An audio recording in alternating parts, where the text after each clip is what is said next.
इस वक्त हरियाणा से एक बड़ी खबर आ रही है। हरियाणा सरकार ने प्राकृतिक खेती को बढ़ावा देने के लिए एक महत्वपूर्ण और प्रगतिशील कदम उठाया है।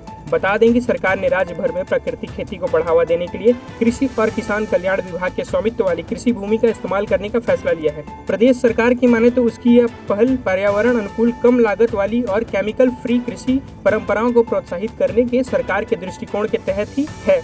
इससे न सिर्फ मिट्टी की हेल्थ सुधरेगी बल्कि किसानों की आय भी बढ़ेगी। शुरुआत कैथल जिले के जठेरी गांव से होगी, जहां 53 एकड़ से ज्यादा जमीन पर पायलट प्रोजेक्ट शुरू किया गया है। यह वही जमीन है जो सालों से पट्टेदारों को दी जाती है, लेकिन अब इसे केवल प्राकृतिक खेती के लिए इस्तेमाल किया जाएगा। मुख्यमंत्री नायब सिंह सैनी ने इस फैसले को मंजूरी देते हुए कहा है कि सरकार किसानों को सशक्त बनाना चाहती है, ऐसे तरीकों से जो पर्यावरण के लिए सुरक्षित और आर्थिक रूप से टिकाऊ हो। यह पहल न सिर्फ मिट्टी की सेहत को सुधारने का काम करेगी बल्कि किसानों की आमदनी भी बढ़ाएगी। जो किसान इस जमीन पर खेती कर रहे हैं उन्हें प्राकृतिक खेती के तरीकों को सीखने और अपनाने के लिए ट्रेनिंग, गाइडेंस और हर जरूरी मदद दी जाएगी।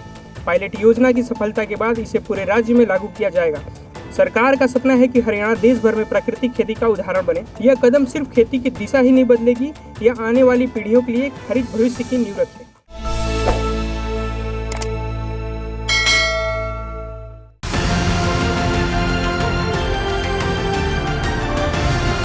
किसान तक, किसान तक, किसान तक, किसान तक, किसान तक, किसान तक, किसान तक। खाना है तो उगाना है, खाना है तो उगाना है, किसान तक, खाना है तो उगाना है। किसान तक, खाना है तो उगाना है।